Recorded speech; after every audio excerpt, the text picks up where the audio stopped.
Good morning everyone. कैसे हैं आप सभी लोग। सबसे पहले तो आप सभी लोगों को हैप्पी न्यू ईयर, नव वर्ष की बहुत बहुत शुभकामनाएं। We all are now in 2021। Okay, if the game of cricket 2020 very popular, but the 2020 was slightly tough for our life. Okay, it was a tough task for everyone, but it was a big task and big opportunity for student, for education scenario.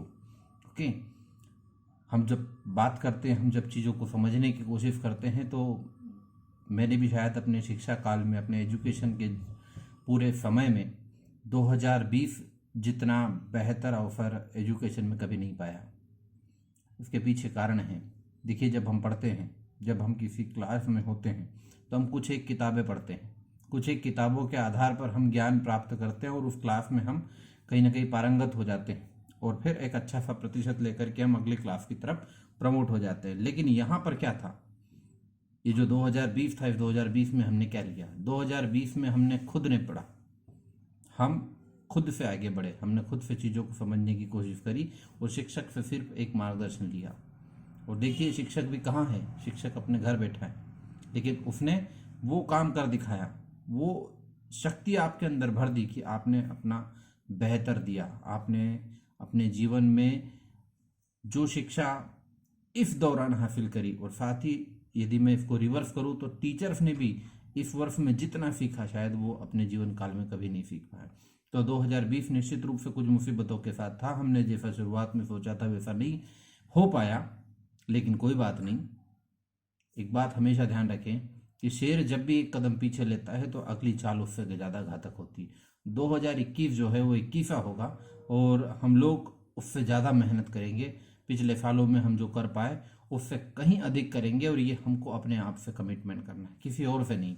आप एक विद्यार्थी, और विद्यार्थी को स्वयं से commitment करना चाहिए कि मेरा अगला स्टेप इस स्टेप से ज़्यादा बेहतर कैसे होगा। तो आप कोशिश करिए, आप अपने आप से आज बैठिए, खुद के साथ बैठिए। खुद के साथ बैठने का मतलब ये होता है कि हम एकांत में, अकेले में बैठें, हमारे हाथ में अपनी पेन और अपनी कॉपी हो, लेकिन वो कॉपी हो जिस कॉपी को हम सालों तक अपने साथ रख सके। उस कॉपी में लिखिए कि 2021 में क्या 5 बड़े काम आप करना चाहते हैं।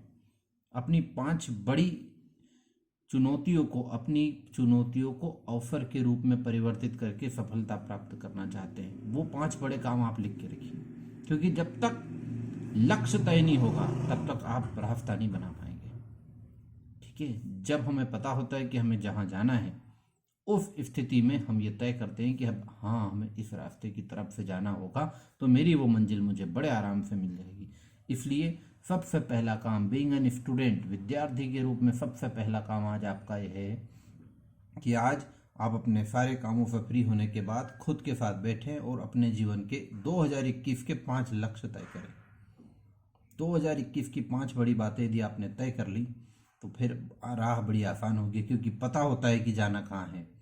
जब हम ये चीज़ को जानते हैं कि मुझे करना क्या है, तो निश्चित रूप से उसके लिए उसी प्रकार के विचार हमारे दिमाग में आने लगते हैं, और जब वैसे विचार आने लगेंगे तो स्वतः हम सफलता की तरफ चले जाएंगे।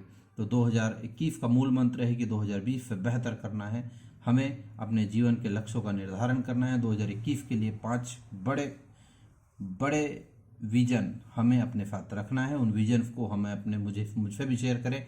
मेरा व्हाट्सएप नंबर आपके पास है ही। मैं कैसे आपकी मदद कर सकता हूँ, अपने टीचर से शेयर करें और हम आगे बढ़ें। At the same time this is a golden opportunity for teacher also, कि अब उनके पास सारा डिजिटल कंटेंट तैयार है। अगले साल बच्चे जब आपके साथ आएंगे तो ऑफलाइन आएंगे, ऑफलाइन ऑनलाइन दोनों कंटेंट अवेलेबल होंगे, यानी आपकी ताकत डबल हो गई है। टीचर जो है दोहरे ताकत के साथ अब शिक्षा में उतर सकता है। तो प्लीज़ 2021 को एक बहुत बेहतरीन अवसर बनाएं अपने जीवन का और बहुत अच्छे ढंग से आगे बढ़े। मेरी यही शुभकामनाएं हैं। मेरी यही आप लोगों से गुजारिश भी है कि हम अपने जीवन को खुद बना सकते हैं, हम अपने जीवन के निर्माणकर्ता खुद हैं। तो please do your self commitment to yourself that the yes today I will be better than the yesterday and tomorrow I will be better than the today.